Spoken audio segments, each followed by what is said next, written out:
Andrew Cuomo to resign or not resign? The White House welcomes help from Donald Trump and Biden's foreign policy with North Korea, China, and Russia. Then more on this week's headline.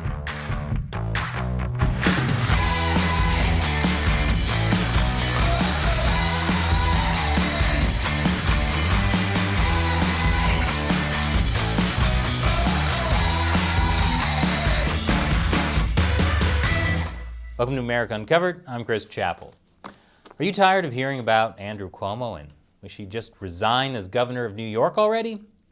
Well, half of New York disagrees with you. A poll released by Siena College found that 50% of New York State registered voters don't believe Andrew Cuomo should immediately resign. This is despite 7 women now accusing Andrew Cuomo of acting inappropriately by sexually harassing them, and another 15,000 women accusing him of acting inappropriately by murdering their grandparents.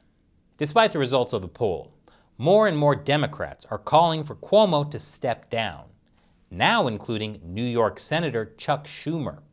He said, due to the multiple credible sexual harassment and misconduct allegations, it is clear that Governor Cuomo has lost the confidence of his governing partners and the people of New York. Governor Cuomo should resign.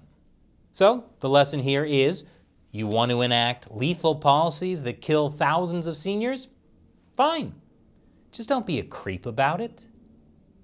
However, President Biden isn't one of those Democratic voices calling for Governor Cuomo's resignation. When asked about it, here's what he had to say.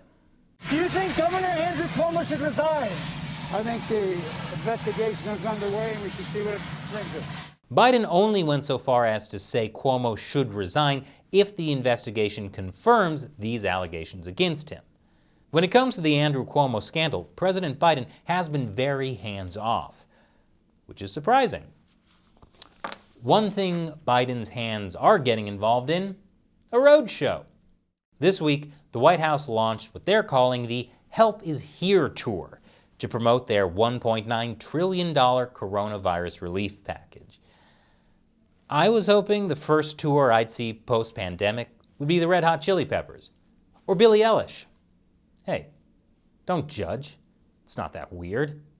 I'll have you know, there are plenty of men my age that love the Red Hot Chili Peppers.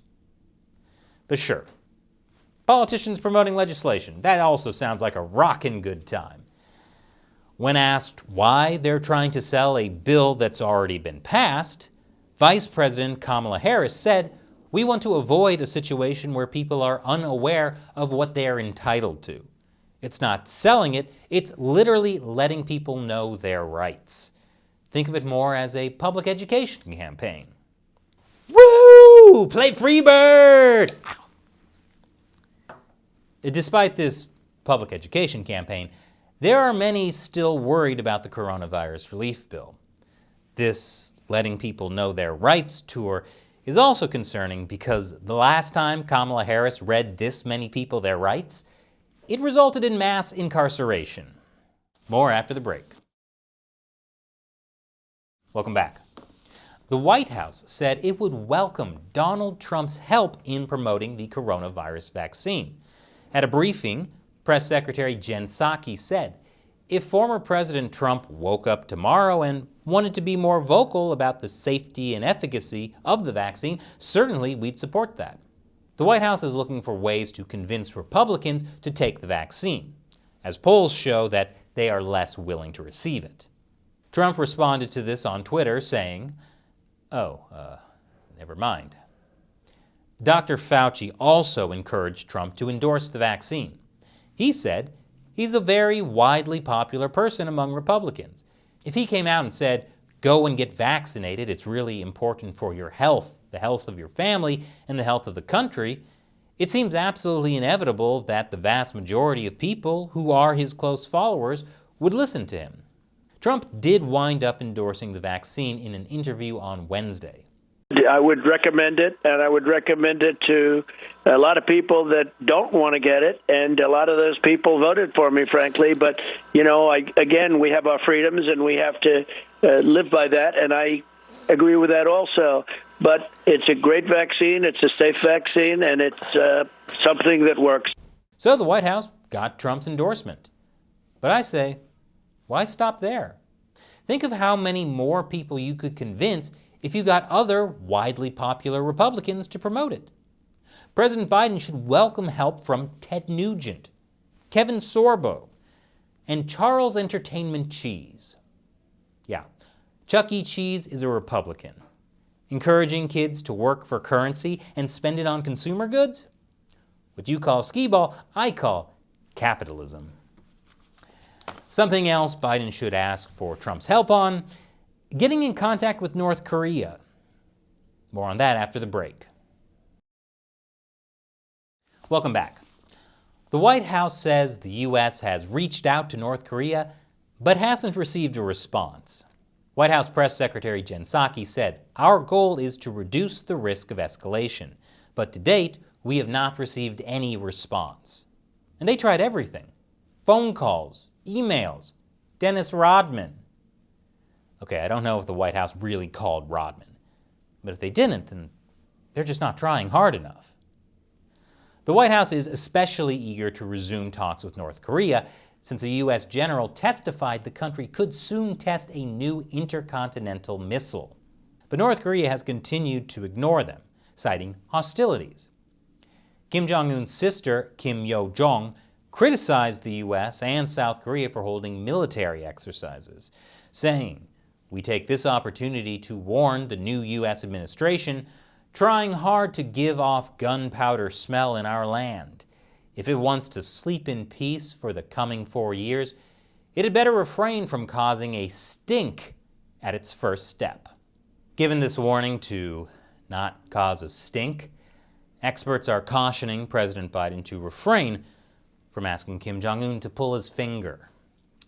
Maybe Kim Jong-un won't answer the phone call because he's afraid North Korea is the next stop on President Biden's Help Us Here tour. The last thing a dictator wants is his citizens learning about their rights.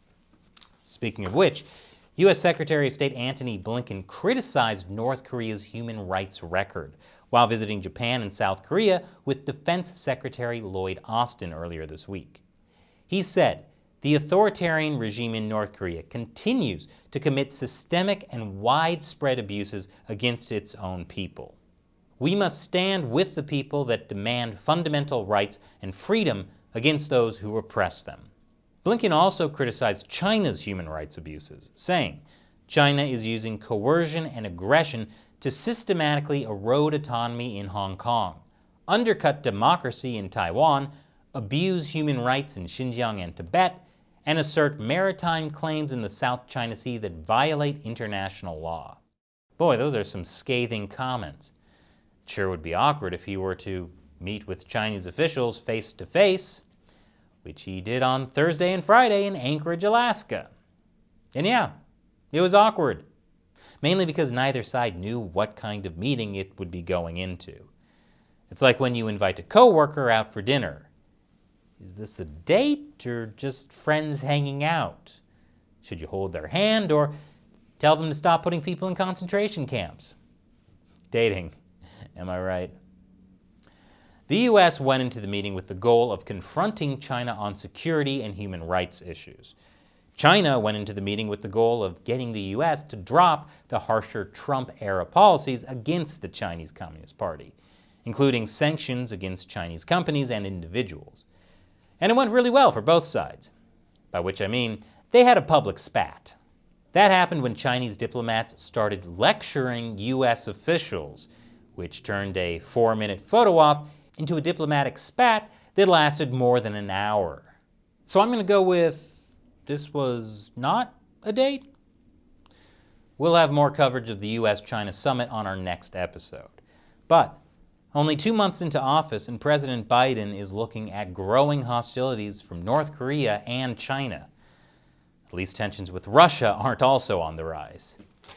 Is what I'd be saying if tensions with Russia weren't also on the rise. Biden has called Putin a killer, and he wasn't referring to that killer bod.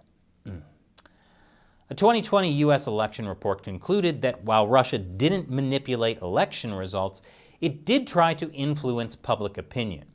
The report stated, Russian President Putin authorized and a range of Russian government organizations conducted influence operations aimed at denigrating President Biden's candidacy and the Democratic Party, supporting former President Trump, undermining public confidence in the electoral process, and exacerbating socio-political divisions in the U.S.